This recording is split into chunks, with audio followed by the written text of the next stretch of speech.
On va commencer. Je profite qu'ils soient encore là pour remercier Rav Nadja. Encore une fois, merci beaucoup pour avoir amené le Macom avec lui.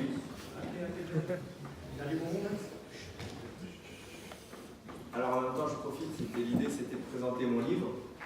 Et je me suis dit que le meilleur moyen de parler d'un livre, c'est de parler de son contenu. Donc on va faire un petit Vartora, la Torah étant la priorité.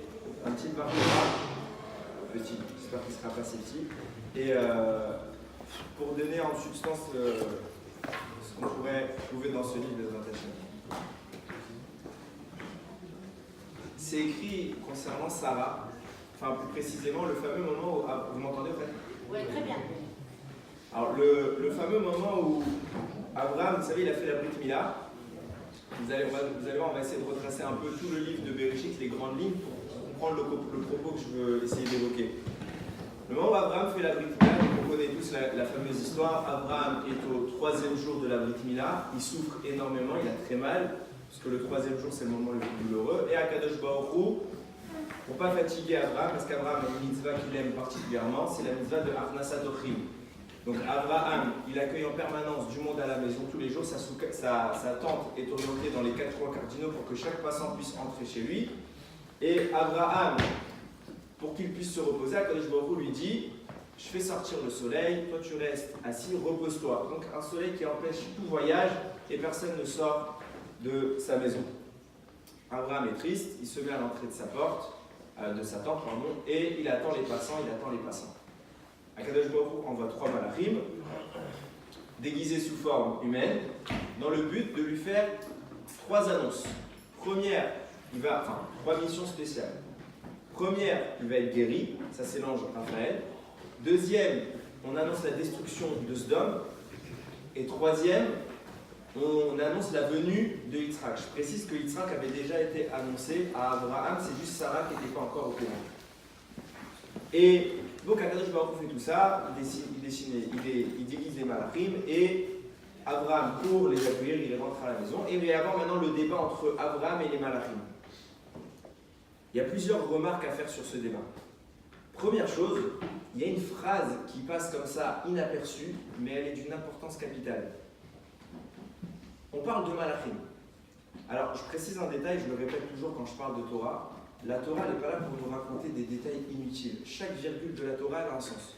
Donc, on n'est pas là pour nous dire ils ont été sympas, ils ont demandé comment ça se passe à la maison. Non, on est vraiment là. Si Hachem il a choisi d'écrire ces phrases-là, c'est que cette information elle est capitale. Hachem n'a pas écrit tout ce qu'ils se sont dit. Il y a sans doute eu une discussion entre ça, on s'en fiche. Ce qu'Hachem a choisi de nous écrire à nous, c'est forcément vital. Et regardez ce que vont dire les malachim, c'est un pasouk. Vayomru est là, ils vont lui dire Aye Sarah Ishtecha. Où est Sarah, ta femme? Et lui va répondre Vayomer Ine Baoel. Elle est dans la tente. Fin, après on n'en parle plus. Et il lui annonce le malach, il lui annonce tu vas avoir un fils Yitzhak. Tout de suite après, la conclusion de cette phrase, c'est que on a annoncé où est Sarah. Abraham a répondu elle est dans la tente. Du coup, tu vas avoir un fils. Et tu l'appelleras Yitzhak. C'est quoi le sens de cette phrase? Je répète, si Hachem l'a mise, c'est qu'elle a un sens. C'est pas juste qu'ils ont été polis et ils ont demandé où est-ce qu'elle est ta femme, comment elle va, etc. Non, on s'en fiche complètement de la politesse. Dans la Torah, c'est pas le sujet. Le sujet, c'est nos rapports avec Akadosh Baruch Hu. Donc s'il a écrit cette phrase, c'est qu'elle a une valeur extraordinaire. Deuxième point, et c'est un Rashi. Rashi dit, on constate que les malachim, quand ils parlent, à chaque fois ils parlent au pluriel, parce qu'ils parlent en général. Donc, c'est Hachem qui parle d'au pluriel. Ils ont fait ci, ils ont fait ça, ils se sont assis, ils ont mangé. Mais au moment où Akadosh Baruch Hu, les malachim en parlant à Abraham, vont annoncer leur mission, on passe du pluriel au singulier. Je vais aller à Sodome pour le détruire. Je vais t'envoyer un fils l'année prochaine. Pourquoi on passe du pluriel au singulier? Rachid dit, parce qu'un malach n'est envoyé sur terre pour une seule mission. Il ne peut pas faire 2 choses en même temps. Il est là, il est limité à une seule chose. Et regardez la suite du commentaire de Rachid. Il dit, et il détaille chacun des malachim, ce qu'ils vont faire. Et quand on arrive à l'ange Raphaël, il va dire donc Raphaël, il est venu soigner Abraham et sauver Lot. Lot, le neveu d'Abraham qui habite dans la ville de Sodome, est venu le malach pour dire je vais, maintenant je te soigne, et après je vais le sauver. On regarde déjà qu'il y a une contradiction dans le Rachid. Rachid nous dit c'est pas possible qu'un malach fasse 2 choses.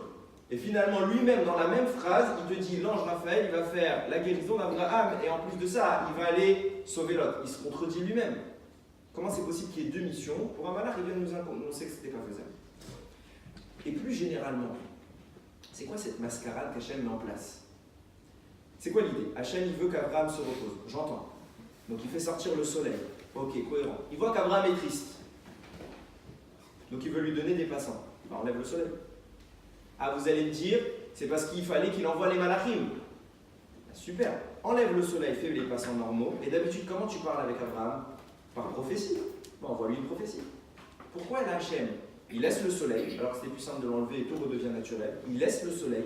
Il faut absolument qu'il y ait des malachim qui se déguisent en forme humaine pour venir parler à Abraham, chose qui n'est pas normale pour parler à un malach. Hachem, quand il envoie un malach ou qu'il envoie une prophétie, il l'envoie directement au prophète sous forme de spiritualité. C'est pas quelque chose de matériel. Pourquoi Akadosh Baruch Hu, il a choisi de faire des choses comme ça? On va réfléchir ensemble et on va voir qu'en fait, il y a une ligne conductrice dans tout ce que je viens de vous dire qui nous mène directement à David Améler. Je rappelle que David Améler, c'est le roi, le premier roi de la tribu de Yehuda, qui est la tribu des rois. Et de David Améler, on attend, on dit Mashiach, Ben David, on attend le fameux Mashiach, c'est de lui directement que doit devenir le Mashiach qu'on attend Bimera Béani.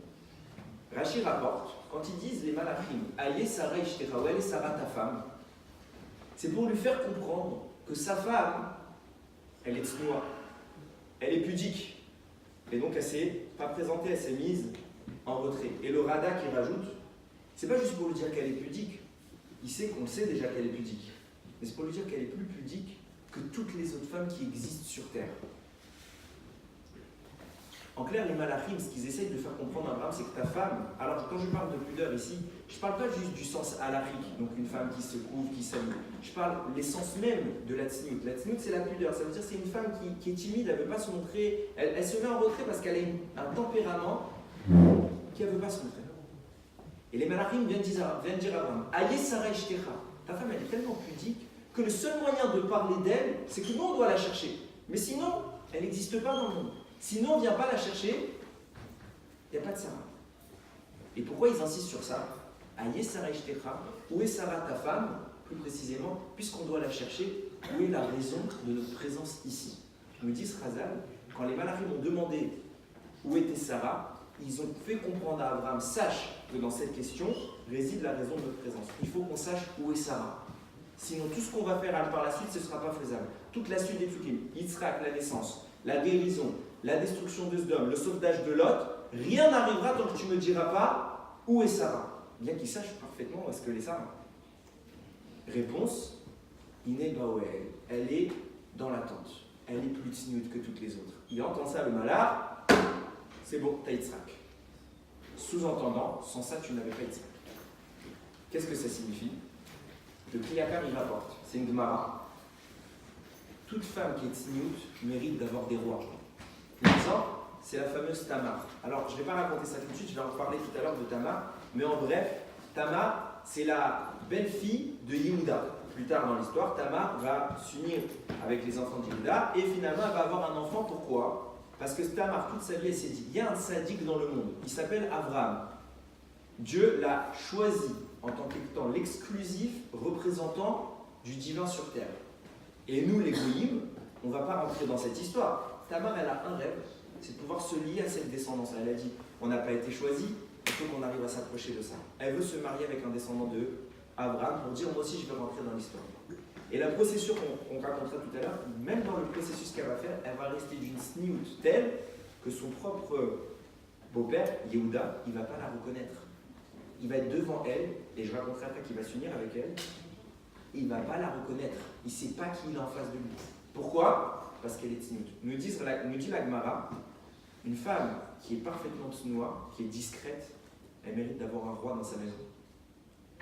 Sarah Imenou, en tant que mère de tout le clan d'Israël, cette sniout dont elle va le faire preuve, va mettre en place, nous dit le Kliaka, elle mettra en place qui? David Améler. Si Sarah ne faisait pas ça, il n'y a pas David Améler. Pourquoi? On regarde la suite de l'histoire. Les malachim guérissent Abraham, Raphaël va avec un deuxième malach, il va pour Sodome. Un pour détruire Sodome, un pour aller sauver Lot. C'est qui ce type? Lot, pour être sauvé par des malachim. c'est le neveu d'Abraham. Il est bien ce monsieur? Non, c'est un rachat. Pourquoi c'est un rachat? Abraham, c'est le tzaddik, il a dit je ne veux pas rester à côté de toi, je vais aller dans l'opposé de ce que tu représentes. Abraham, c'était Gmilut Chassadim, c'est l'accueil permanent du monde. Lui, il va aller dans la ville où l'accueil est interdit. Tu n'as pas le droit de prêter quelque chose à ton conjoint, à ton voisin, à personne. On n'est pas généreux, on est l'inverse de la générosité. C'est où? C'est Sodome.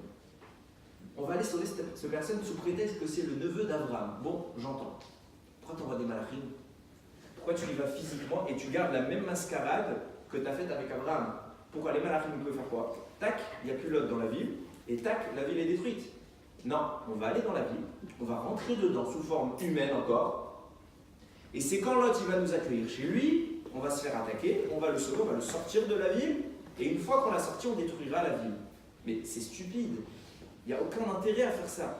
Fais comme tu as l'habitude, Hachem il veut détruire quelque chose, et pour le Maboul, parachat de la semaine, il a eu besoin d'envoyer des gens sauver. Non, moi il a fait finir tes pas, et je m'occupe du reste. Là, il envoie des malachim déguisés sous forme humaine. Le Shem Mishmuel dit. Pourquoi il a fait ça à Kadosh Baruch Hu? Parce que dans Lot était enfermée une deuxième Neshama, c'est celle de David. Il fallait qu'on aille physiquement la chercher. Comment? Puisque Lot représente, maintenant j'explique, qui représente le mal. Et que dans sa Neshama est une Neshama cachée, extrêmement positive, qui est celle du bien. Il faut que cette force du bien soit rattachée à qui? À Abraham. Donc il faut qu'on reconnaisse dans cette force du bien le même vecteur qu'Abraham. Quelle est la mitzvah d'Abraham? Arnasat, Ochrim, j'accueille les passants. Qu'est-ce que doit faire Lot? Au péril de sa vie, il va devoir accueillir qui? Les malachim. Sans ça, il n'y a pas de suite. Si Lot ne vient pas nous accueillir maintenant pour se relier avec Abraham, alors la Neshama de David elle reste bloquée dans les forces du mal. Il n'y a pas David Améler. Donc on ne peut aller que de forme humaine et pas malachim. Parce qu'on ne peut pas, si on le téléporte, d'accord, on détruit Sodome, mais il n'y a pas David. Et les malachim, ils sont venus, Raphaël, il est venu pourquoi? Pour David Améler. Où elle est Sarah, ta femme? Sans ça, il n'y a pas David. Tant que tu ne nous dis pas où est-ce qu'elle est Sarah, on ne fait rien. L'objectif, c'est de faire venir David Améler. C'est pour ça que le malheur va s'obtenir une deuxième mission. De quoi on parle? Il avait une mission initiale, c'était guérir Abraham. Mais jusqu'alors, il n'y a pas de deuxième mission. Sauver Lot, ou plus précisément, créer David Améler, n'existe qu'à une condition, c'est que Lot relève le défi. Lequel? De se lier avec Abraham. Lot, toute sa vie, il a vécu chez Abraham, c'est un rachat, c'est un pourri. Il va voir la mitzvah qu'Abraham fait Arnasatorim, donc Lot va recopier. Arnasatorim. Et regardez la suite de la paracha, c'est écrit qu'ils ont voulu le tuer, le torturer, etc. Il a pris le risque. Hachem il a dit, c'est bon, tu t'es relié à la descendance d'Abraham, je peux extirper David Améler. Il y a une conséquence extraordinaire. Retenez bien cette phrase. Où est Sarah, ta femme? Il est écrit dans la Gemara, Loyavo, non pas dans la Gemara, dans la Torah, excusez-moi, Loyavo Amoni ou Moavi Bikal Hachem. On n'a pas le droit de faire venir des peuples qui sont le peuple de Ammon et Moab, on n'a pas le droit de les convertir. Qui sont ces peuples? C'est les descendants de Lot. Lot va avoir deux fils, et de ces deux fils vont descendre le peuple de Ammon et le peuple de Moab. On n'a pas le droit de les accueillir. Et vous savez tous que Ruth, l'ancêtre de David Améler, vient de quel peuple? Moab. Et là, il y a tout un débat qui va se créer à l'époque de Ruth. Est-ce que Ruth, elle s'est convertie? Et il y a un passage clair qui nous dit, elle n'a pas droit à la conversion. Donc il va y avoir un grand débat et la Gemara va dire non, regarde comment c'est écrit au masculin. Ammoni, Moavi, c'est un masculin, c'est les hommes. La Gemara va dire Ammoni, vélo ammonite, donc un homme du peuple de Ammon, mais pas une femme, et une Moabite, elle a le droit de se convertir, pareil pour Ammon et Moab. Pourquoi? Parce que c'est écrit au masculin, ce qui exclut le féminin. Seuls les hommes sont interdits à la conversion. La Gemara n'est pas d'accord. Elle dit, il y a préparé sur les Égyptiens. Et les Égyptiens, même les femmes, on n'a pas le droit. Alors là-bas, si c'est un masculin, alors on aurait dû dire, puisque c'est un masculin, l'homme n'a pas le droit à la conversion, mais la femme a le droit de se convertir. Et là-bas, on n'enseigne pas cette chose-là. Donc c'est quand tu veux, sous prétexte que c'est la mère de David et qu'on a élu David roi d'Israël, alors on s'arrange comme ça, parce que shalom. Et moi, elle dit non, vous avez rien compris. C'est un masculin qui exclut le féminin. Mais pourquoi le féminin on l'accepte pour la conversion? C'est juste la suite du passouk. Aldevar, Shelo, Asherlo, Kidmu, Etrem, Balechem, Uvamam. Pourquoi on ne les a pas accueillis les femmes? On a accueilli les femmes et pas les hommes. Parce que quand on était dans le désert, le peuple de Ammon et de Moab, ils ne sont pas sortis pour nous aider et pour manger. Ils auraient pu nous donner un peu à manger, un peu à boire. Ils n'ont rien donné. Des grosses barres. Là, la Torah a dit, puisqu'ils t'ont pas donné, ils n'ont pas fait Gmilut Rasadim, en sous-entendant qu'ils ne sont pas comme Abraham, alors ils ne peuvent pas se lier à Abraham. Ils doivent rester en dehors, ils ne peuvent pas se convertir. Seulement, dit la Gemara, les femmes n'avaient pas à sortir nous accueillir. C'était qui devait sortir dans le désert, en plein été, en pleine chaleur? Les seuls qui devaient sortir, c'est pas à des femmes d'aller marcher, voyager, pour donner à manger aux gens. Laissez-les tranquilles. Et c'est aux hommes, c'est une mitzvah d'homme, c'est une mitzvah fatigante, c'est à nous d'y aller. Du coup, les femmes, elles ont droit. D'où c'est venu ça? Qui a inventé qu'on avait le droit de dire que les femmes, elles n'avaient pas à sortir? Alors on est gentil, on est gentleman à l'époque de la Gemara, ce que vous voulez, reposez-vous, on ne veut pas vous fatiguer. Mais pourquoi? Les seules mitzvot que les femmes sont dispensées, c'est les mitzvot positives qui dépendent du temps. Ça ne dépend pas du temps. Alors elles auraient dû y aller. Et là, d'un coup, les frères familles, ils ont dit non, les femmes, elles peuvent rester. Qui a inventé ça? Réponse, Ridouche Harim, il écrit Aïe Sarah Ishtecha, où est Sarah ta femme? C'est quoi la question? Abraham, dans le monde, les gens, la femme elle reste pas enfermée dans sa tente, il vient nous accueillir. C'est quoi cette attitude de ta femme? Elle vient même pas nous saluer, elle vient même pas nous dire bonjour. On est des passants, qu'elle vienne elle aussi faire la mitzvah de Arnasatochim. Abraham répond Iné Baoel. Non monsieur, je vous apprends la halakha. Je tranche sur terre une halakha. La femme n'a pas cette mitzvah. Je décide que la femme n'a pas cette mitzvah. Conséquence, des années plus tard, quand les descendants de Ammon et Moab vont venir, on aurait dû dire les femmes aussi, on ne les convertit pas. Pourquoi? Parce qu'elles avaient qu'à sortir pour nous accueillir. Réponse non. C'est vrai que ça aurait dû être comme ça, mais Abraham il est venu, il a dit que les femmes elles n'avaient pas besoin. Conséquence, les femmes elles peuvent se convertir. Conséquence, Ruth est juive. Conséquence, David avait la reine. Sans ça, pas David. Aïe, ça aurait une phrase de la Torah. On pose où est-ce qu'elle est ta femme? Réponse, comme ma femme lui répond à Abraham, est une sadéquette. Elle est tsanoua, elle est timide, elle ne veut pas se montrer. Elle est digne d'avoir des rois. Grâce à cette attitude-là, ce détail, les femmes sont permises à la conversion dans le peuple de Moab, David Amelech est né. On comprend, premier détail, premier facteur, David Amelech, le roi d'Israël, descendant de Yehuda. Je précise, Yaakov va avoir 12 fils. Les 4 premiers, c'est Réhouven, Shimon, Lévi, et le 4e, c'est Yehuda. Yehuda va être le roi, parce que les 3 premiers vont faire une avérage, ce n'est pas le moment de rentrer dans leur avérote, mais ils vont perdre le titre de premier-né. Partiellement, ils vont le perdre. Et qui va récupérer la royauté d'Israël?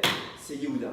Donc Yehuda sera le roi d'Israël, et c'est incontestable. Ça y est, il l'a acquis, et personne n'a le droit de le remettre en cause, si ce n'est.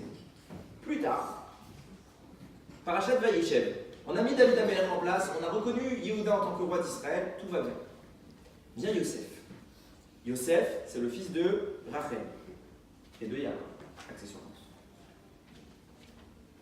Déjà, c'est intéressant de voir que la Torah nous dit Yosef, c'est le préféré de Yaakov. C'est bizarre, sachant que Yaakov, il a vécu ça dans sa vie. Que Yitzhak, son père, il avait une préférence pour qui? Pour Esav. Et que cette préférence lui a causé tous les problèmes de sa vie. Tout ce qu'il a vécu comme problème, il a dû partir de chez ses parents, il a dû aller chez Lavan, il a dû revenir, il a dû se préparer à la guerre contre Esav. Tout vient de quoi? Yitzhak, il préférait Esav. Et lui-même qui a vécu ça, et que c'est pas n'importe qui, c'est un tzaddik. Il va faire la même chose à ses enfants, il va dire j'ai un préféré, c'est Yosef. Ah d'accord, c'est le fils de Rachel. Et il avait une préférence pour Rachel. Mais quand même, j'ai un préféré, moi j'ai des enfants, j'arrive pas à dire c'est lequel que je préfère. Et la Torah nous dit un tzaddik comme Yaakov, il a un préféré et il le montre. C'est déjà assez surprenant. Mais regardez ce qui va se passer. Vous connaissez tous le fameux moment. Yosef rêve. Je vais vous lire les psukim en français directement. Yosef fit un rêve. Il le raconta à ses frères qui le détestèrent encore davantage. Déjà, il n'aime pas et lui, il vient, il énerve. Il leur dit écoutez, je vous en prie, ce rêve que j'ai fait. Voici, nous formons des gerbes de blé. Donc, vous connaissez toute l'histoire. Et il y a ma gerbe qui se tient au milieu du champ, et autour il y a 11 autres gerbes. Et qu'est-ce que font ces gerbes? La mienne est droite, et les autres se prosternent devant ma gerbe. Et voici que j'ai rêvé, fin du rêve. Déjà il est en train de leur dire quoi? Vous allez tous vous prosterner. C'est qui les 11? C'est qui au milieu? Lui il dit ma gerbe et votre gerbe. Donc c'est qui se prosterne devant lui? C'est eux. Les frères disent quoi? Nous on se prosterne devant toi. Ils sont pas contents. Ça suffit pas. Deuxième rêve. Cette fois, c'est plus des gerbes, c'est les astres. Voici qu'il y a 11 astres qui tournent autour de moi, en plus de la lune et du soleil. On rajoute 2 astres, faisant référence aux parents de Yosef, donc à Yaakov et sa mère, et la mère de Yosef. Et tous se prosternent encore devant moi. Tous entendent l'histoire. Yaakov, il fait semblant d'être énervé, mais le passage qui dit Shamar et Adama, il a gardé la chose en attendant qu'elle se produise. Et tous les frères commencent à s'énerver. Qu'est-ce qu'il est en train de dire? On doit se prosterner, nous, devant lui. D'abord, à la limite, c'est parce qu'il les dérange le plus. Mais quel est le problème? C'est ce qu'on appelle en français un crime de lèse-majesté. Tu défies le roi. Qui est le roi? Yehuda. Le roi va se prosterner devant toi qui n'est rien, qui n'est qu'un des enfants d'Yaakov. Tu n'as pas de titre particulier. Tu es un enfant, tu es comme nous tous. Si ça avait été Yehuda qui nous dit « Je rêve qu'on se prosterne devant moi », on aurait dit très bien, c'est cohérent, c'est le roi. Mais toi, tu es en train d'insinuer que le roi doit se prosterner devant toi, c'est assourd et tu es passible de mort. L'halakha, si on fait un crime de lèse-majesté, si on défie le roi, on est passible de mort. Comment Yosef peut faire ça? Encore une fois, pire que ça, vous lisez les commentaires, c'est pas un rêve qu'il a fait Stam.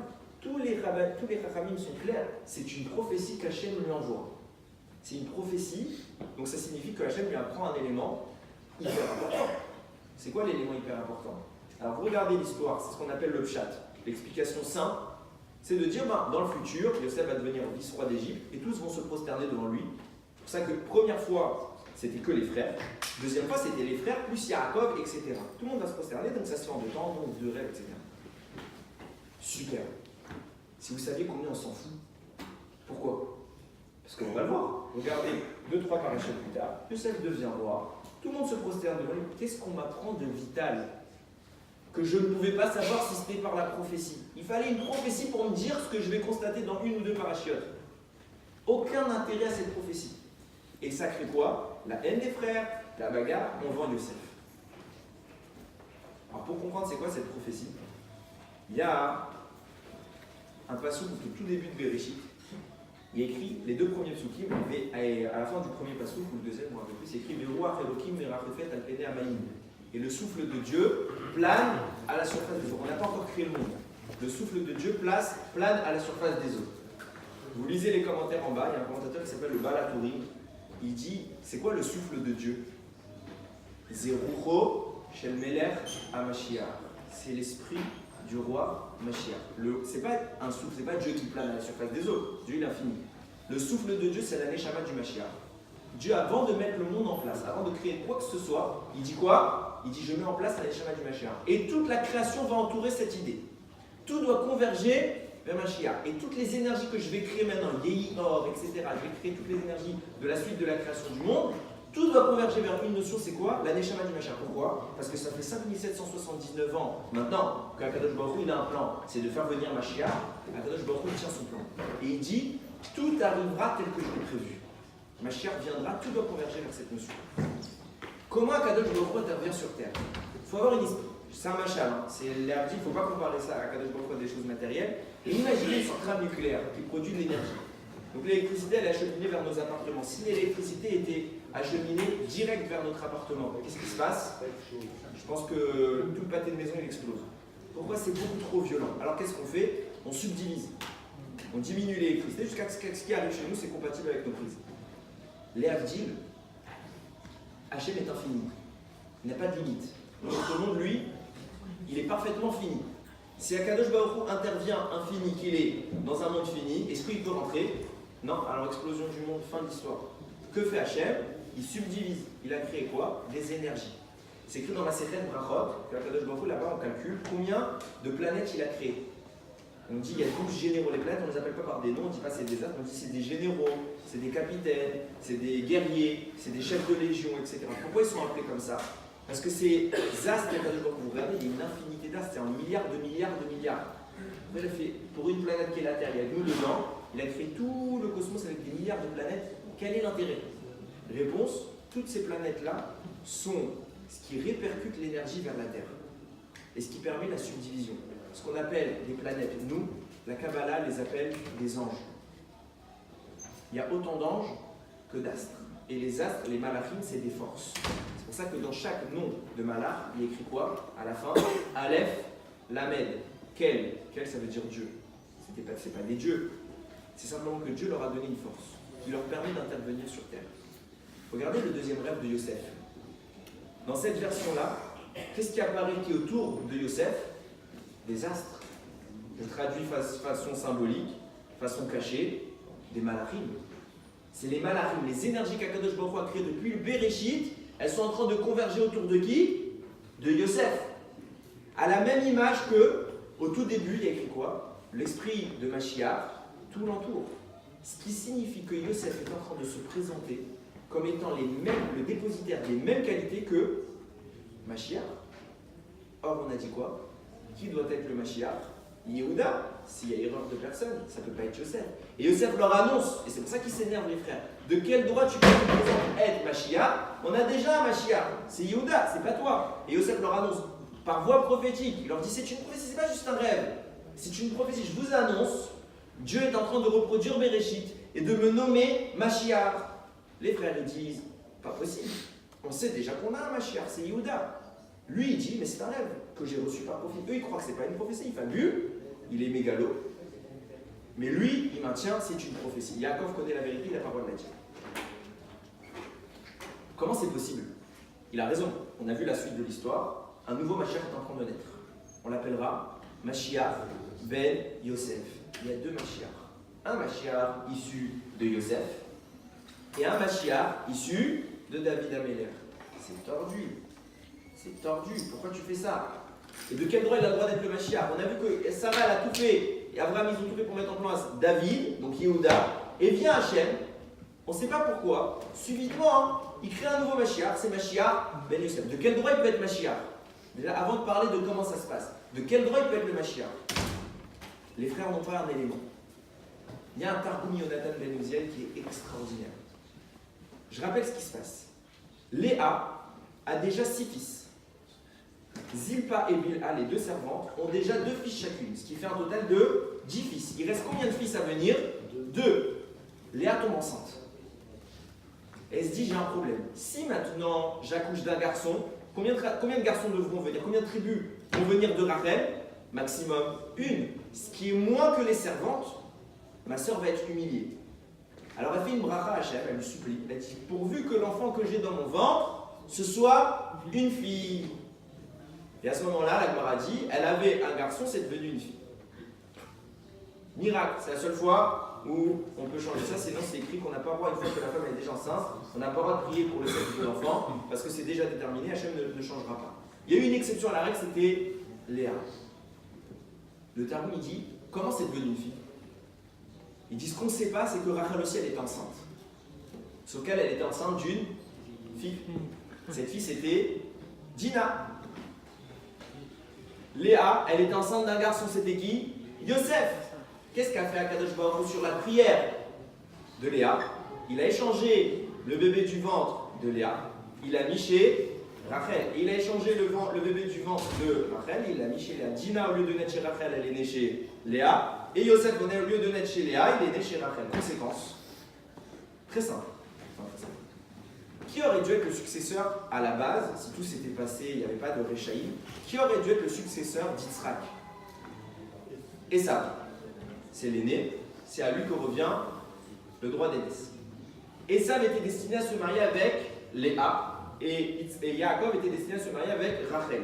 Donc, quelle est la mère des deux qui devra donner les rois d'Israël? C'est Léa, puisque c'est elle qui est mariée avec l'aîné. Maintenant, on connaît toute l'histoire. Esav, c'était un rachat, c'était un pourri. On l'oublie. Yaakov prend sa place. Donc il se marie avec Rachel et Léa. Mais qui de Rachel et Léa a le droit de faire venir la royauté? Qui est de sang royal? C'est pas Rachel.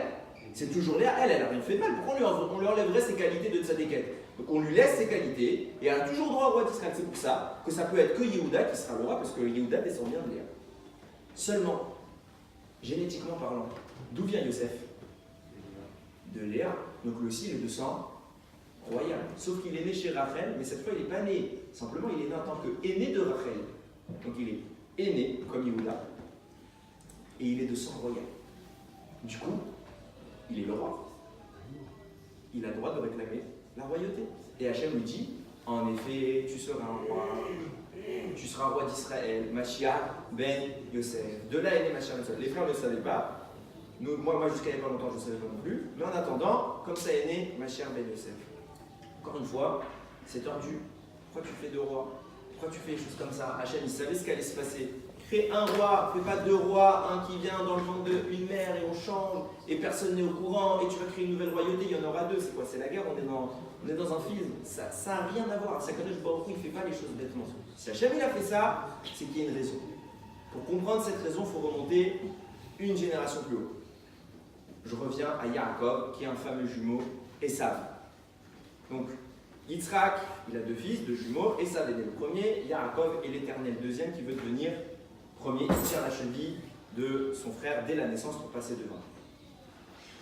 Le temps passe, Yaakov acquiert le droit d'aînesse, donc il est l'aîné légitime, mais Yitzhak n'est pas au courant. Donc Yitzhak pense normalement bénir celui qui pense être le premier-né, Esav. Que fait Yaakov? On voit que puisqu'il a tout fait pour acquérir ce droit d'aînesse, il le veut. Il veut acquérir cette Torah, cette puissance, cette élection que Yitzhak veut lui donner. Donc il veut être le successeur d'Yitzhak. Il ne veut pas laisser un rachat comme Esav. Et au moment où Yitzhak annonce Esav, mon fils, je vais te bénir, que fait Yaakov? Rien. Il ne bouge pas. C'est sa mère Rivka va lui dire vas-y. Et il dit quoi Yaakov? Surtout pas. Maman, c'est dangereux, c'est pas bien ça. Mais vas-y. L'avenir d'Israël est l'ange aussi. Maintenant, c'est Esav qui est élu, il reçoit la bracha. Fin d'Israël. Fin d'Israël. Bouge-toi. Il ne bouge pas. Il ne veut pas. À la fin, il est obligé parce que sa mère elle lui ordonne. Il est obligé qu'il vous d'Avaël, il obéit à sa mère. Il va. Mais il ne veut pas. Tu nous as montré que tu la veux et tu n'y vas pas au moment venu. Première question. Deuxième question. Quand Esav va rentrer, donc finalement Yaakov va prendre les brachot. Yaakov sort. Esav dit papa, ça y est, bénis-moi. Esav dit ça, Yaakov il se met à trembler. Il dit mais je peux pas, j'ai déjà donné la bracha à ton frère, donc je peux pas te bénir, j'ai plus rien. Il dit papa, t'as pas laissé une bracha pour moi? Il dit j'ai rien, plus rien. Ce qui signifie que pour qui à la base il avait l'intention de ne rien laisser? Pour Yaakov, puisqu'il ne sait pas que c'était Yaakov. Il comptait rien laisser à Yaakov, mais je comprends pas. J'admets, allez, t'as un préféré. Déjà c'est dur à entendre, mais t'as un préféré. C'est Esav. Tu sais pas qui est Yaakov? La Torah a dit. Ishtam Yeshevon, Yaakov ne sortait pas de sa tente, il étudiait non-stop la Torah. Tu n'as pas vu ça? T'es aveugle? Bon oui, il est aveugle. Mais tu l'as pas vu? T'as pas compris que ton fils était un Talmid Chacham? Tu te rends pas compte à ce point-là? C'est impossible. Tu sais, il sait Yitzhak que son fils est un tzaddik. Et tu lui laisses même pas une bracha. Rien, tu voulais rien lui laisser, tu comptais tout donner. Ça veut dire quoi? Sous prétexte que ça c'est l'aîné, le petit frère, je parle parce que je suis un petit frère, mais le petit frère, on l'oublie. Plus rien. Plus rien, on oublie l'histoire. Et ça aurait été le roi, et Yaakov, ce tzaddik, ce titan de la Torah, aurait disparu de l'histoire. C'est invraisemblable. Mais pire que ça, quand Yaakov il entre, déjà dans sa manière de parler, tout de suite il sera qu'il ne voit pas parce qu'il est aveugle, il entend Yaakov parler, il reconnaît un tzaddik. Et il dit, et ça, il parle pas comme ça. Il dit, qui tu es? Parce que j'entends ta voix, c'est pas. Et ça, approche-toi. Donc on voit, il doute, Yitzhak. Il touche. En effet, il était déguisé en Esav, donc il croit que c'est Esav, mais la voix, c'est pas la même. Il dit à Kol, Yaakov, Yadaïm, Yedé Esav. La voix, c'est celle de Yaakov, mais les mains, c'est celle d'Esav. Il a un doute. Il ne sait pas qui il a en face de lui, et il sait que la bracha qu'il va donner maintenant, c'est l'avenir du monde qui est en jeu. Qu'est-ce qu'il fait? Tout de suite, c'est quoi tout de suite? À Kol, Yaakov, Yadaïm, Esav. Donc je ne sais pas qui j'ai en face de moi. Je sais qu'à Kadosh Baruch Hu, si je me trompe, tout va mal se passer. Il fait quoi? Vaïvarichéou, il le bénit. Il bénit, il ne sait pas qui il a en face de lui. On parle d'Yitzhak, hein, on ne parle pas d'un imbécile. Il ne sait pas qui il a, il bénit. Pire que ça, il écrit Vaïvarichéou, il l'a béni. Mais cette bracha que je viens de citer, Vaïvarichéou, elle est écrite nulle part. C'est quoi la bracha que tu lui as donnée? Pas écrite. Et après on passe à la suite. C'est invraisemblable. On a une bracha, elle n'est pas écrite dans la Torah. Et tu bénis un homme que tu ne connais pas. Ça n'a pas de sens. Qu'est-ce qui se passe ici? Alors écoutez bien. C'est écrit, j'ai noté le passouk. Quand Hachem, il a béni Yitzhak, quand Abraham est niftar, il a béni Yitzhak en tant que successeur d'Abraham. Il va lui dire, Ekev Asher Shama Avraham Bekoli. Je te bénis, pourquoi je te choisis en tant que successeur de ton père? Parce que ton père, il a choisi ma voix. Il a écouté ma voix. En clair, je te bénis grâce à qui? À ton père. Or, la Gemara rapporte que les 3 Avot, les 3 patriarches, étaient tellement tzadikim qu'ils n'avaient pas besoin de leurs ancêtres. À eux seuls, ils étaient suffisants. Alors pourquoi tu bénis Yitzhak par son père? Quel est l'intérêt? Réponse. Il y a dans la Torah 2 démarches qui vont être tracées par les 2 premiers patriarches, les 2 premiers Avot. Abraham, toute sa démarche, elle est basée, l'approche qu'il a de Akadosh Baruch Hu est basée sur le chesed, la miséricorde, la gentillesse. On comprend, on pardonne, on laisse un temps d'adaptation, le temps. C'est pour ça qu'Abraham, la Torah nous raconte qu'il a creusé des puits. Quel est l'intérêt de ces puits? On s'en fiche. Pas écrit dans la Torah. Et les Chachamim vont nous dire, quand on parle d'eau dans la Torah, des puits c'est fait pour l'eau, c'est pour te dire, En Maïm et la Torah. Il n'y a pas d'emploi du mot Maïm, si ce n'est pour te faire une allusion à la Torah. Les puits qu'Abraham a construits, c'est les voies qui le relient avec Akadosh Baruch Hu. C'est une allusion que la Torah nous fait. Et elles sont basées sur quel principe? Le chesed, la miséricorde. La Torah raconte, Abraham meurt, les Pélishtim vont venir, ils vont recouvrir tous les puits. Et que va faire Yitzhak? Il va reconstruire tous les puits de son père. Il va tout déterrer. Pourquoi? Parce que Yitzhak a une démarche qui est complètement opposée à celle de son père. Yitzhak, c'est pas la miséricorde. Yitzhak, c'est la rigueur, la plus totale qui puisse exister. Yitzhak n'a pas le droit de sortir d'Israël. Yitzhak est un sacrifice humain. Yitzhak doit être capable de se sacrifier pour Akadosh Baruch Hu. Il doit être capable de mourir. Il n'y a pas de miséricorde. La rigueur la plus totale. 2 chemins, mais les 2 conduisent au même endroit. Chacun sa démarche. Yitzhak arrive à Akadosh Baruch Hu, Abraham arrive à Akadosh Baruch Hu. C'est pour ça qu'Yitzhak va construire exactement les mêmes puits, pas de nouveaux puits, les mêmes que son père. Pour te dire, il n'a pas pris le même chemin, mais il est arrivé au même endroit. Alors pourquoi tu me bénis Yitzhak par Abraham, alors que Yitzhak il n'avait pas besoin d'Abraham? Réponse du Sfat Emet. C'est pas pour Yitzhak qu'on l'a béni en fonction de lui. Yitzhak il n'avait pas besoin de la bracha de son père. C'est pour nous. Parce que nous, on est faibles. Et si nous, on est bénis par la rigueur de Yitzhak, on ne tiendra jamais. Hachem vient dire c'est bien, t'es un tzaddik, t'es rigoureux, t'es strict, ça marche. Mais tes enfants ne tiendront pas. Donc tu es le seul patriarche que je vais bénir par son père. Parce qu'à ta rigueur, on est obligé d'adjoindre la miséricorde. Pourquoi? Pour la survie d'Israël.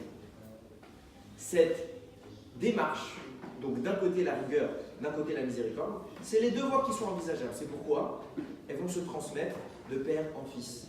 Qui va naître après? Esav et Yaakov. Est-ce que Esav était destiné à être un rachat? Non, c'est lui qui a choisi. On a le livre avant, il fait ce qu'il veut. Esav devait suivre la démarche, puisque c'est le premier, il devait suivre la démarche du premier père. C'est qui? Abraham. Esav devait être le chesed. Qui devait être la rigueur de Yitzhak? C'est Yaakov. Yaakov, c'est pour ça que c'est écrit Ishtam Yeshavon, il ne bouge pas de sa tente. Il étudie la Torah, c'est le tzaddik parfait. Il n'a pas besoin de miséricorde. Esav, c'est écrit tout de suite. Il est né avec des cheveux longs à la naissance. Il est né avec des dents, il était rougeâtre, couleur sang. Pourquoi? Parce qu'il était sanguinaire, il est marqué par l'attraction vers la matérialité. Tout va mal chez lui. C'est pas juste. Il est né avec des tares. Pourquoi on fait une différence entre Esav et Yaakov? Esav, il avait sa mission. Yaakov, il avait la sienne. Les 2, c'était la Torah et les mitzvot. Seulement, chacun d'après un angle de vue. Esav devait être celui qui est attiré par la matérialité et qui la sublime, qui la dépasse, comme Abraham. On lui comprend qu'il est attiré, il est très bas Esav à la naissance. Et il doit monter. On lui comprend qu'il est faible. On admet qu'il n'est pas haut. C'est le Baal Tshuva. C'est celui qui, comme Abraham, on entend. Tout n'est pas parfait. On attend.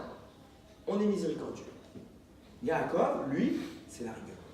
Comme son père, il ne sort pas de sa tente, il étudie la Torah. Il fallait transmettre ces 2 idées-là à la génération. Le même résultat. C'est pour ça qu'ils naissent jumeaux. C'est la même idée, seulement on arrive par un chemin différent. On commence à comprendre pourquoi Yaakov ne réagit pas quand Yitzhak bénit Esav. Il s'en fiche. Et pourquoi Yitzhak ne veut pas bénir Yaakov alors qu'il sait que c'est un tzaddik? Parce qu'il a compris ce que je suis en train de dire. Ils savent que Esav devrait être basé sur la miséricorde. Yaakov devrait être béni sur la rigueur. Un tzaddik qui est béni sur la rigueur se suffit à lui-même. Il n'a pas besoin d'une bracha. Il doit atteindre la bracha par ses propres efforts. Il a besoin de 0 bracha. Donc Yitzhak, il est là. Il veut bénir qui? Celui qui a besoin d'une bracha. Est-ce que c'est Yaakov? Non, il sait que Yaakov c'est un tzaddik. Il dit, j'ai pas besoin de bénir Yaakov. Pourquoi? Parce que Yaakov, c'est la rigueur. La rigueur, elle se suffit à elle-même. Il atteindra lui-même la Torah. Il n'a pas besoin de mon aide. J'ai besoin de bénir qui? Esav. Et c'est pour ça que Yaakov, il ne réagit pas, il dit la bracha qu'il va donner maintenant à Esav, c'est la bracha de la miséricorde, c'est pas la bracha de la rigueur, j'en veux pas. Je n'en veux pas. Ça ne m'intéresse pas. Moi, je suis un tzaddik gamour, je reste dans ma tente, j'étudie ma Torah et j'aurai la rigueur. Et mes enfants, ils devront faire comme moi. Viens, Rivka, elle lui dit, mais tu te souviens pas que quand c'était Yitzhak, qu'est-ce qu'il a fait Hachem? Il lui a dit, tes enfants, ils tiendront jamais. Il faut absolument qu'on arrive à rajouter quoi? La miséricorde. Surtout que Esav, c'est un rachat, il ne va pas donner des juifs. Il va donner des Rishaïm. Toi, tu vas devoir donner tout le clan d'Israël. Je crois que tous tes descendants ils vont tenir la rigueur. Ajoute la miséricorde. Et il prend la miséricorde. Et ça rentre. Il écrit. Yitzhak, il entend que c'est ça, etc. Il dit j'ai plus de bras. Et tout de suite, il va écrire Yitzhak Trarada Gedola Anion. Yitzhak a tremblé de façon énorme. Rachid dit pourquoi? Quand Esav est rentré, Yitzhak, par vision prophétique, il a vu le Gehinam s'ouvrir à ses pieds. Quoi? Ton fils, ça fait je ne sais pas combien d'années qu'il est à la maison, il fait toutes les erreurs du monde, maintenant tu t'en rends compte. Jusqu'à maintenant, non. Le Gehinam, ça ne le concernait pas. Que maintenant il se rend compte. Pourquoi? Parce que jusqu'à maintenant, Yitzhak, il savait que son fils était un rachat, mais il avait un espoir. Si je lui donne la bracha de la miséricorde, peut-être que ça va l'aider et qu'il va pouvoir faire. Tu vois, maintenant qu'Yaakov, il a tout pris, il reste quoi pour Esav? Plus rien, plus d'espoir. Yitzhak voit quoi? Le Gehinam sourit, il n'a plus d'espoir. Sa descendance est vouée au néant. Et c'est pourquoi il a écrit une faute d'orthographe dans la Torah. Il a écrit, et ça quand il a demandé la bracha, Yitzhak va lui répondre, Ulcha béni. Et pour toi, mon fils, je n'ai plus rien. Ulcha, normalement on l'écrit, Vav, Lamed, Kaf Sofit. Ok? Là, il n'y a pas écrit Kaf Sofit, il y a écrit Kaf, He. Il y a un He en trop. Les Tosfot y rajoutent, ils disent pourquoi il y a un He en trop? C'est quoi la valeur numérique du He? 5. Jusqu'à maintenant, j'avais un espoir pour toi, mon fils, mais maintenant que tu n'as plus la miséricorde, tu vas exister. Mais à la fin des temps, tu n'as pas d'espoir. Le moment où Mashiach va venir, tu n'auras pas de part là-dedans. Or, le Mashiach vient à quel millénaire? Le 6e millénaire. Viens, Yitzhak dira à son fils Esav, combien de temps d'existence tu as maintenant? Et 5 millénaires.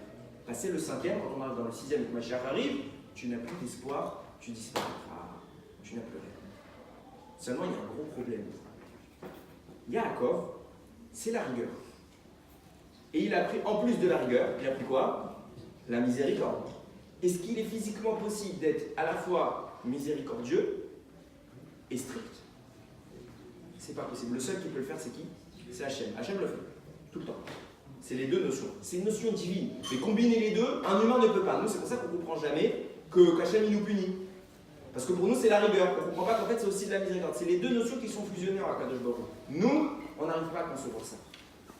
Regardez ce qui va se passer. Yaakov entre. Yitzhak a un doute, je ne sais pas qui j'ai en face de moi. Il va dire Akol, Kol Yaakov, Yadaïm, Yedé Esav. Les mains sont celles, la voix est celle de Yaakov, les mains sont celles d'Esav. Viens, Chachamim dire. Je vais t'expliquer ce passouk. Qu'est-ce qu'il veut dire ce passouk?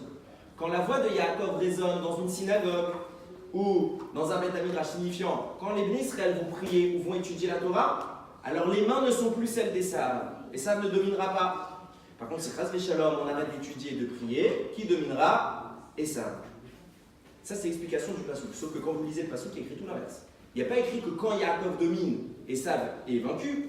Il y a écrit, il y a la voix de Yaakov et les mains d'Esav. C'est les deux ensemble. Il n'y a pas écrit l'un ou l'autre. Et Chachamim ont tordu le pshat, tordu l'explication, et on dit s'il y a l'un, il n'y a pas l'autre. Mais ce n'est pas ce qui est écrit dans le texte. Réponse de Chazal. Regardez comment on écrit les choses. Vous savez que dans la Torah, il y a toujours les lettres qui sont écrites. Et il y a ce qu'on appelle les lettres cachées. Chaque lettre, en fait, c'est pas qu'une lettre, c'est un mot. Aleph, on peut l'écrire A-Lef, avec un lamed et un P. Mais nous, on écrit juste une lettre. Mais il y a des lettres qui sont cachées, c'est le lamed et le P. Pareil pour Bet, Gimel, Dalet, jusqu'à la fin de la Torah, des lettres de la Torah. Prenez le mot Aïsad. Aïn, Shin, Sin et Vav. Quand vous prenez les lettres cachées, donc Aïn, c'est la première lettre. C'est quoi les lettres cachées? Yud, Nun. Vous me suivez? Shin, donc Shin c'est la lettre cachée, il reste encore quoi? Yud, Nun. Et Vav, c'est Vav, Yud, Vav. Vav, Yud et Vav. Prenez la valeur numérique des lettres qui sont cachées, ça fait 136. Vous ferez le calcul à la maison. C'est la même valeur numérique que le mot Kol, la voix. Pourquoi? Rami me dit, quand il y a Esav, qu'est-ce qui cache Esav? C'est quoi la valeur de ce qui est caché derrière Esav? C'est la voix. Pour te dire, quand Esav domine, la voix de Jacob, c'est qu'elle est éteinte, elle est cachée, on n'entend plus. C'est pour ça qu'ils ont changé le texte. Il écrit la voix et celle de Yaakov et les mains sont celles d'Esav. Donc, comme ils ont compris à l'envers. Parce qu'en réalité, dans le texte est cachée une notion. Esav est ce qui cache la voix de Yaakov. Quand il y a la voix de Yaakov et là, il n'y a pas Esav. Mais quand il y a Esav, c'est plus la voix de Yaakov. C'est pourquoi il y a une autre faute d'orthographe qui va se glisser. Il écrit Akol, Kol, Yaakov, Vayadem et Esav. Kol, ça s'écrit Kouf, Vav, Lamed. La première fois qu'il écrit Akol, Kol, le premier Kol, il n'y a pas écrit Akol, il n'y a pas le Vav. Il manque un Vav. Il écrit Kaf, Kouf, Lamed. Ce qui peut se lire Hakel. Pour traduire, Hakel, Kol, Yaakov. Lorsque la voix de Yaakov s'affaiblit, alors les mains d'Esav dominent. À ce moment-là, Esav domine. Comment avons eu ça? Par tous ces secrets qui étaient cachés là. Mais il n'empêche que ce n'est pas ce qui est écrit dans la Torah. Tu aurais pu me le dire directement. Quand il y a l'un, il n'y a pas l'autre. La Torah, elle a écrit les deux. Pourquoi? C'est exactement ce que je vous introduis depuis tout à l'heure. Lorsque Yaakov est venu, lui, il était la rigueur. Il ne peut pas être la miséricorde. Et pourtant, il va venir, il va prendre le rôle de Esav. Donc il va être et Yaakov, Akol quoi Yaakov, Ve'ayadaim Esav. Il est également Esav.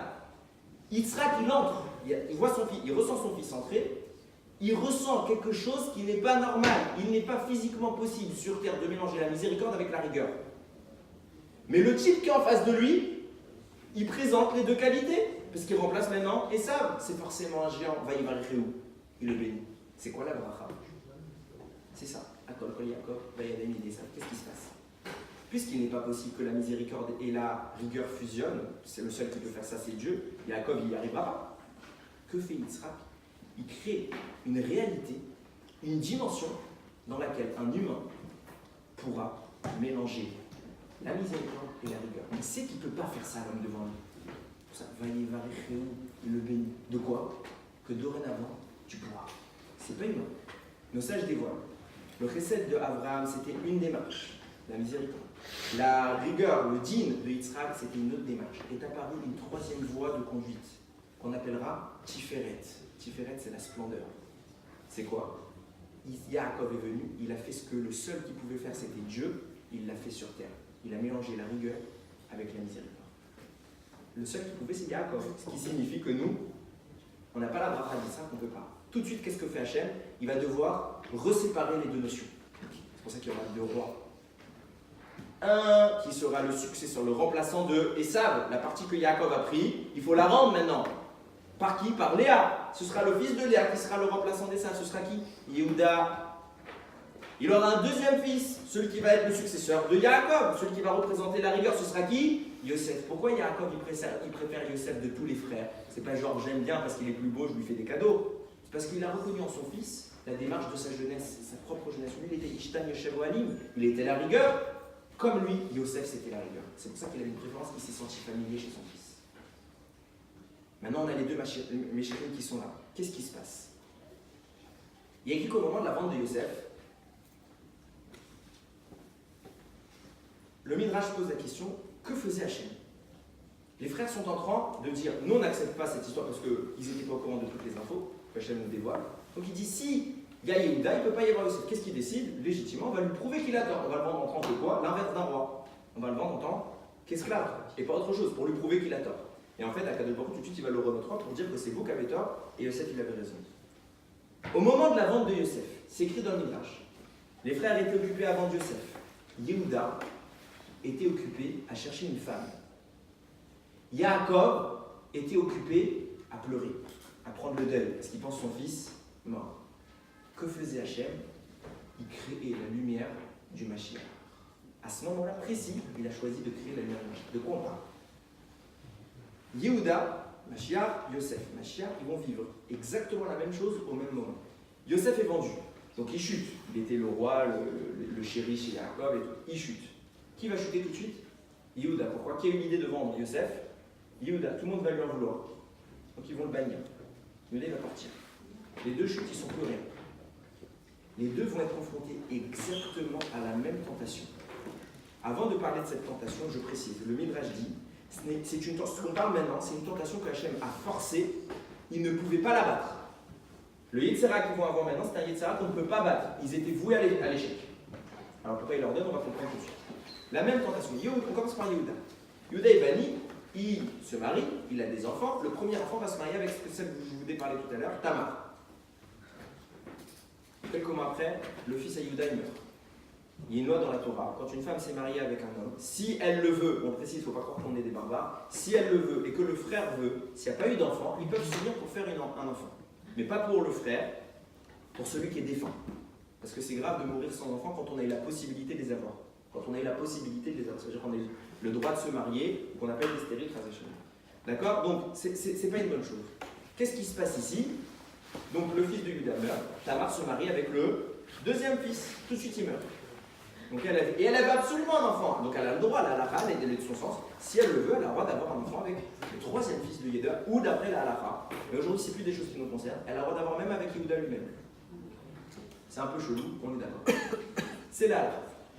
Si ils veulent, on rappelle encore une fois, c'est Chazéchem, il n'y a pas d'erreur là-dessus. Yehuda, il se dit, Ribono Shel Olam, cette femme, elle s'est mariée avec deux de mes fils, les deux, ils sont morts au bout de 2 mois. Je vais lui donner le troisième, il va se passer quoi? Il va mourir au bout de 2 mois. Alors il lui demande, il lui dit, écoute, mon troisième fils, il est jeune. Attends un peu, il va grandir, et quand il sera grand, tu reviens. Elle dit, ok. Elle n'est pas bête, elle a compris. Le temps passe, personne ne la rappelle. Qu'est-ce qu'elle fait? La Torah nous raconte. Tamar se déguise en prostituée. Je précise un truc, c'est ce que je vous ai dit tout à l'heure. Quand Tamar se déguise en prostituée, elle est plus tsniout que toutes les femmes qui existent sur toute la planète actuellement. C'est juste qu'elle s'est mise dans un endroit que Yehuda va la prendre pour une prostituée. Mais elle était sanoua au point que Yehuda il la voit, il ne sait pas que c'est elle. Il ne sait pas que c'est elle. Et Hachem va faire ce que je vous ai dit. Il va mettre un Yetzira que Yehuda il n'aura pas le choix de dire oui. Il ne peut pas refuser. C'était plus fort que la nature. Il va lui mettre une attraction vers cette femme. Il ne la voit même pas, il ne sait même pas c'est qui. Pourquoi il attire vers elle? Il ne voit même pas sa tête, ça se trouve elle est moche. Pourquoi elle lui plaît? Donc on ne sait pas. Il est attiré, il ne peut pas refuser. Et il lui dit, je vais aller avec toi. Elle a dit, ok. Il va avec elle. Il tombe, il fait l'erreur. Finalement, ce n'était pas une erreur, il avait le droit d'aller avec elle, puisque c'est ce que je vous explique depuis tout à l'heure, qu'ils avaient le droit de s'unir. Il n'a pas fait une avéra au final, mais dans sa tête, il a fait une avéra. On va vouloir la tuer, parce que tout le monde pense qu'elle a trompé. Elle n'avait pas le droit de s'unir, on dit, elle est allée avec un homme, donc elle a fait l'adultère. Elle va dire, elle ne va pas vouloir humilier Yehuda. Yehuda, il va reconnaître, il va dire, mais là, c'est ma faute. Il va faire tuer. Mais est-ce qu'il a fait une avéra? Non. Ça, c'est l'histoire de Yehuda. Même histoire avec Yosef. Il est vendu chez qui? Chez Potiphar. La femme de Potiphar, elle voit Yosef. Yosef, c'est la Gemara qui nous dit, il était particulièrement beau. Il n'y a pas eu un homme aussi beau que Yosef sur terre. La Gemara raconte que les femmes, quand elles coupaient les esclaves de Potiphar, elles coupaient les légumes, tellement qu'elles regardaient Yosef, elles se coupaient les doigts. Ou elles montaient sur les murs pour regarder Yosef, tellement il était beau. C'est vraiment, la Torah nous dit, c'est un homme qui a dépassé tout ce qu'on peut imaginer. Bon.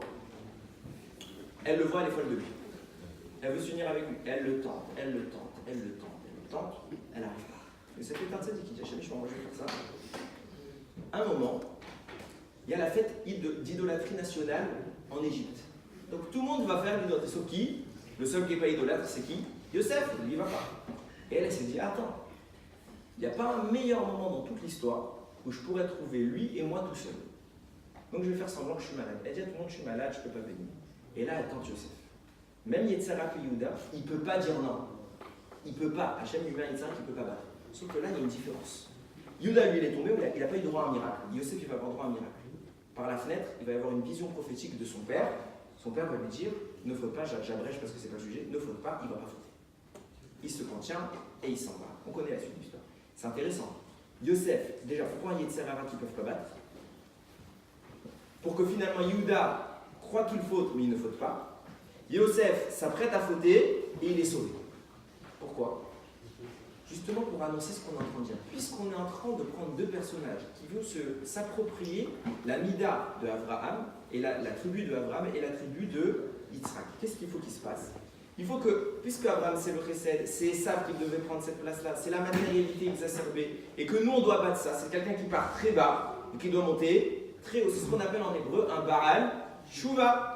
C'est quelqu'un qui fait des fautes, qui commence très bas, mais il monte. Un match, c'est pas obligé qu'il faute, mais il est bas, mais il arrive et il remonte. Ça, c'est une voie de conduite. C'est ça. Et c'est Yosef qui doit connaître ça. À ce titre-là, Hachem va lui mettre un Yetzirah, qui ne sera pas un Yetzirah, il ne va pas fauter. Mais il va tomber pour se relever. Pour dire, j'ai fait tchouva, parce qu'il doit incarner cette idée. Yosef, même histoire. Il va avoir un Yetzirah, impossible à contenir. Sauf qu'il ne va pas fauter. Pourquoi? Parce que Yosef représente Yaakov, le tzaddik Gamour. Celui qui ne faute jamais. Ces deux voies de conduite, qui sont appelés dans l'Admara un tzaddik, un Baal Tshuva, est plus grand qu'un tzaddik. Si déjà le tzaddik il est grand, le Baal Tshuva il est encore plus grand. Donc c'est deux tzaddikim. C'est les deux notions d'Israël. Il y aura les tzaddikim, Kemal, Avovadia Yosef, Kanevski, tous les grands de l'histoire, de Moshe Rabbeinu, tout ce que vous voulez, Baba Sali, tout ça. Et il y a nous, les ratés. On n'est pas des tzaddikim. Mais on a toujours une porte de sortie, c'est la Tshuva. Les deux sont choisis par Hachem. Akadosh Baruch Hu, c'est écrit dans le Zohar. Puisque maintenant ces deux-là vont se présenter, Akadosh Baruch Hu va rétablir les choses. Il y a eu Yehuda, il s'en veut d'avoir vendu Yosef. Toute sa vie, il va s'en vouloir. Maintenant, ils vont aller descendre en Égypte. Et Yaakov interdit de prendre qui avec eux? Binyamin. Parce que c'est le dernier qui reste de Rachel. Qu'est-ce qui se passe? Qui est le roi? Je rappelle un détail. Mashiach ben Yosef n'est pas le Mashiach ultime. Le Mashiach ultime, c'est Mashiach ben David. Ok? Et Mashiach ben Yosef, c'est le prototype qui va mettre en place Mashiach ben David. Nous dit le soir. Le passage que je vous ai cité tout à l'heure. Verouar Elohim merafefet alpene amen. Le souffle de Dieu planait à la surface des eaux. C'était qui le souffle de Dieu? C'est Mashiach ben David. Alpene amaïm, à la surface de l'eau, c'est qui? C'est Mashiach ben Yosef. Pourquoi? Parce qu'encore une fois, Maïm, c'est une allusion à la Torah. Et Yosef, c'est la rigueur qui étudie toute la journée dans une tente. Yosef représente l'eau. Dans quelle position on est? On a Mashiach ben David, roi Elohim. Il est au-dessus, il plane de quoi? De Mashiach ben Yosef. Donc on va voir en hiérarchie, on a Mashiach ben David et après Mashiach ben Yosef. Qu'est-ce qui se passe quand on arrive à la paracha non, c'est pas Vaïgash, c'est juste avant. Miketz. Ouais, c'est Miketz. Il vient, tous les frères arrivent devant Yosef. Qui est le roi? Yosef. Qui se prosterne? Yehuda. Mashiach ben David est soumis à Mashiach ben Yosef. C'est pas la bonne configuration. Au début, c'était qui? On a dit, le souffle de Dieu est en haut, donc Mashiach ben David. Il est au-dessus de l'eau, qui est Mashiach ben Yosef. Donc c'est à l'envers. Pourquoi? Parce que Yehuda, il faut qu'il se soit un Baal Tshuva, on a dit, il faut que ce soit quelqu'un qui se repente. Donc il faut qu'à la base, il soit en bas pour après pouvoir remonter. Donc dans la première confrontation de Yehuda contre Yosef, qui domine? Yosef. Mais ce n'est pas la bonne version. C'est pourquoi la domination, elle est marquée par qui? Par l'esclavage. Les frères font penser qu'ils sont mal barrés, ils sont dominés, ils sont maltraités. Ce n'est pas la bonne chose. Ce n'est pas la Géoula encore. Deuxième fois, ils reviennent avec Binyamin. Et à ce moment-là, Binyamin est accusé de vol et Yosef va dire je prends Binyamin en esclave. Yehuda va dire pas question. Pourquoi? Première fois j'ai pris mon frère Yosef, je l'ai vendu en esclave. J'ai donc fait une avéra, je suis descendu. Maintenant qu'est-ce que je dois faire? Il est soumis exactement au même Yetzirah que pour Yosef, sauf que cette fois il gagne. Et il s'écrit il va y gâche et là. Yehuda s'approche. Le Midrash dit Yehuda il a pris son épée et à lui tout seul il voulait se battre contre toute l'armée d'Égypte. Et je suis prêt à mourir, mais je ne referai pas deux fois la même erreur. J'ai laissé mon petit frère Yosef être vendu, j'ai fait une avéra, maintenant je répare. Et là, on passe. Yosef était en haut, première version, Yehuda remonte, mais il ne gagne pas. Ils sont face à face. Il va y avoir une troisième confrontation. Là, il se rend compte, bon, ça y est, il se dévoile, Yosef c'est moi, tout va bien, tout va pour lui. Troisième fois, Yehuda revient. Pour faire quoi? Il a envoyé par Yaakov pour créer une maison d'études en Égypte. Cette fois, qui vient à la rencontre de qui? C'est Yosef qui vient accueillir toute la famille Yaakov. C'est Yosef, Mashiach ben Yosef, qui se soumet à Mashiach ben David. Ce qui veut dire que l'ordre de Bereshit est maintenant revenu à l'initial. Les choses seront venues telles qu'il faut. On nous dit à ce moment-là, le Zohar, lorsque Mashiach ben David est remonté en haut, qu'est-ce qu'il a fait à Kadosh Baruch Hu? Il a créé la Géoula. Là maintenant, tant que c'est dans cette configuration, la Géoula peut venir. La lumière du Mashiach apparaît. Tout est fait. À tel point que ça a engendré le shalom, puisque les frères se sont réconciliés. Yaakov leur a pardonné. Or, c'est bien une promesse de la fin des temps, le shalom pour toute la planète, il n'y a plus de guerre. Mais mieux que ça. Qu'est-ce qui va se passer tout de suite après Mashiach? Triyat Ametim, la résurrection des morts. Qui est ressuscité à cet instant-là? Yaakov. Vous allez me dire, il est fou, il était déjà vivant. Justement pas. Le Shla Kadosh écrit. Yaakov, lorsqu'il a entendu que son fils Yosef a été vendu, enfin, qu'a été mis à mort Yosef, il est mort. Il restait qui tout ce temps-là, puisqu'il est mort? On nous parle de Yaakov. Regardez, à partir de ce moment-là, il n'y a pas écrit une seule fois Yaakov dans la Torah. Il y il écrit Israël. Qui est resté? Je rappelle, puisque Yaakov a remplacé Esav, il n'avait pas les forces pour remplacer Esav. Qu'est-ce qu'a fait Yitzhak? Il l'a béni. Il lui a rajouté un supplément de Neshama, qui s'appellera Israël. Il a 2 Neshama en lui. Quand il entend Yosef est mort, Yaakov, il meurt. Il meurt. Mais il est toujours là. Pourquoi il y a une deuxième Neshama? C'est Israël. On ne parle plus de Yaakov dans toute la Torah. La Gemara rapporte Yaakov Avinu Lomet. Yaakov Avinu n'est pas mort. Ah bon? Comment c'est possible? La Gemara dit tu peux pas dire, elle prouve par les versets, il n'est pas mort. Il est écrit à la fin de la Torah que Israël et Yaakov ils seront morts. C'est pas écrit comme ça. Au moment où Yaakov, donc Israël, parce que Yaakov est mort, il entend que Yosef est vivant, la Torah nous dit Vateri Ruach Yaakov a vécu l'esprit de Yaakov. Nous dit le Shlach à ce moment-là, il a fait quoi Yaakov? Triatametim, il était mort, sa Neshama est redescendue. Quelle est la promesse de Triatametim? À la fin des temps, il se passe quoi? Chai Leolam, tu es éternel, Yaakov Avinu le maître. Pourquoi il n'est pas mort? Parce que Yaakov, il a déjà vécu la résurrection des morts, il ne peut plus remourir. Alors c'est qui est mort à la fin? Il n'y a pas écrit que Yaakov est mort. Il écrit, va écrire vous, Yémé Israël Lamout. Israël, les jours d'Israël se sont approchés pour mourir. C'est Israël, c'est cette Neshama qui est partie. Yaakov, il est Chai Leolam. Quand Yosef s'est soumis à Yehuda, et donc la Géoula apparaît pourquoi? Parce qu'il y a eu Triatametim, Yaakov, déjà il a engendré ça. Alors vous allez me dire où est-ce qu'il est Yaakov? Réponse, je ne sais pas. Mais en attendant, la Géoula est apparue. Comme ça que Mashiach est né. C'est comme ça que la lumière elle arrive. Quand on a première base, la Tchouva, deuxième base, sur quoi se repose la Tchouva? Torah, étude intensive de Torah. C'est clair, net et précis. Qu'il ne vienne pas l'esprit d'un homme ici de dire, qui peut être Ma'amin, qui peut être proche d'Hachem, s'il ne fait pas d'effort. Il y a des gens qui croient qu'ils sont ultra religieux, ils vous disent, moi je ne fais pas Torah mitzvot, mais Hachem je l'aime plus que toi. Réponse, tu es un rêveur. Tu es un rêveur. L'amour c'est pas quelque chose d'inné, l'amour c'est quelque chose qui se travaille. Si tu ne fais pas d'effort, ne rêve pas, tu l'aimes pas. Preuve en est, il te demande de faire des choses, tu ne les fais pas. C'est que tu l'aimes pas. Pour rêver Hachem, il faut faire des efforts. Quand tu fais des efforts, il y a la Torah, il y a la Teshuvah, Yehuda est au-dessus, Mashiach ben David, Ben Shar ben Yosef est en dessous, la Géoula apparaît, la lumière apparaît. C'est quoi cette lumière dont on parle? Et c'est sur ça que je vais conclure pour présenter justement en substance mon livre. La lumière dont on parle, c'est écrit qu'Akadosh Baruch Hu, au début de la Torah, il a créé une lumière. Et pourtant, il n'y avait pas de soleil. Le soleil est apparu au 4e jour. Quatrième jour, le soleil est apparu. D'où venait cette lumière? C'est ce qu'on appelle Or Haganuz, la lumière cachée. C'est une lumière sainte qu'Akadosh Baruch Hu a cachée pour les tzadikim. Seuls ceux qui étudient la Torah peuvent avoir accès à cette lumière. Pourquoi je parle de cette lumière? Qu'est-ce qu'elle veut dire cette lumière? Et que les tzadikim qui ont accès à cette lumière. Étant plus jeune, personnellement, et je veux vraiment qu'on comprenne cette idée-là. Étant plus jeune, quand j'ai fait Tchouva, alors j'ai commencé, c'était un délire. J'ai dit on va faire des divrei Torah à table. Seul problème, je ne sais pas traduire l'hébreu. Donc quand vous voulez faire un Dvar Torah, vous ne savez pas traduire l'hébreu, vous avez soit un coup de peau, vous trouvez un truc sur Torah Box, ou un truc comme ça, mais c'est court. Et donc, c'est pas personnel. Et quand c'est pas personnel, on n'aime pas trop ce qu'on dit. Ou vous avez un ou deux livres qui traînent à la maison, que votre père il vous a laissé, comme ça, Midrash raconte, des trucs comme ça. Bon, alors on début, on galère. On galère. Et à un moment, ça ne nous plaît plus parce que c'est pas notre Torah, nous, c'est on lit tchic-tchac, c'est de la débrouille. On veut comprendre. Alors avec le temps, on fait des efforts. Mais mec, je vous garantis, la première fois que j'ai commencé à faire des divrei Torah, j'avais un dictionnaire avec moi. Et chaque mot que je lisais des commentateurs de la Torah, c'était chaque mot, je l'écrivais dessus la traduction.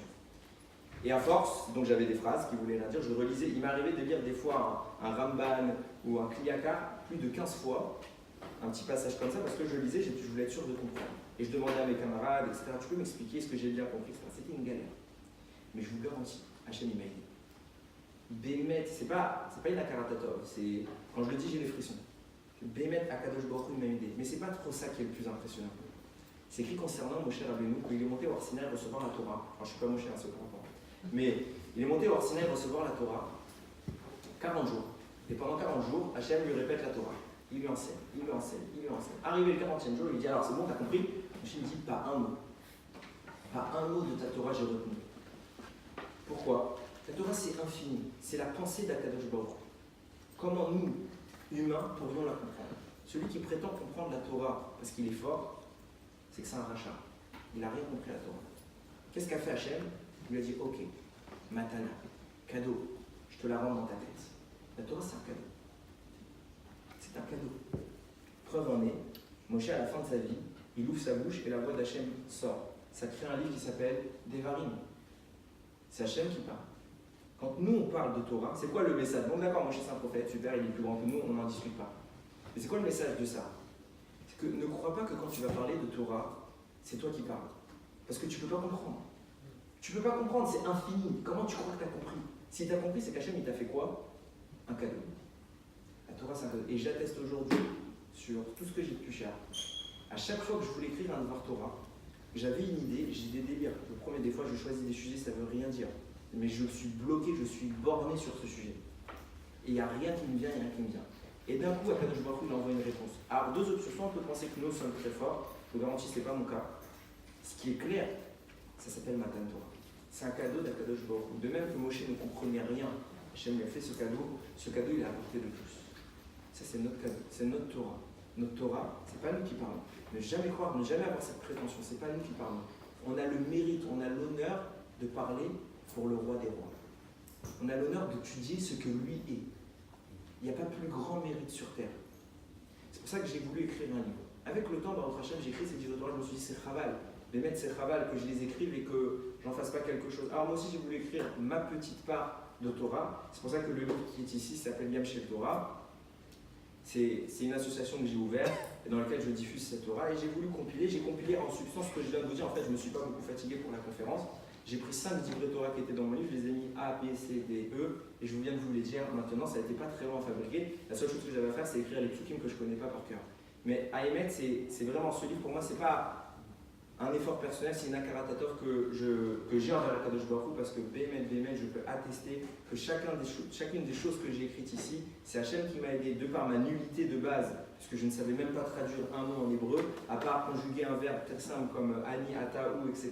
Je vous garantis, je précise, ça s'appelle une conjugaison, c'est le verbe être, hein, quand on dit juste ani, ata, ou. Mais en attendant, à part faire ça, je ne savais rien faire. Et Baruch Hachem, avec le temps, Hachem il aide, il ouvre les portes, et du jour au lendemain, on se retrouve à traduire plus 2 mots, 3 mots, une ligne, à comprendre, à acheminer les idées. Si j'ai réussi à Baruch Hashem être capable aujourd'hui d'étudier la Torah, c'est parce qu'Akadosh Baruch Hu nous a fait Matan Torah. Alors ce cadeau, il n'est pas le mien, c'est le cadeau d'Akadosh Baruch Hu pour tout le clan Israël. Alors je peux juste vous souhaiter une chose, il ratson qu'Akadosh Baruch Hu nous ouvre les voies à tous et pas que à certains. Il n'y a pas de porte fermée dans la Torah est ouverte à tout le clan Israël et ce sera la plus grande preuve que vous aimez vous aussi Akadosh Baruch Hu. Amen.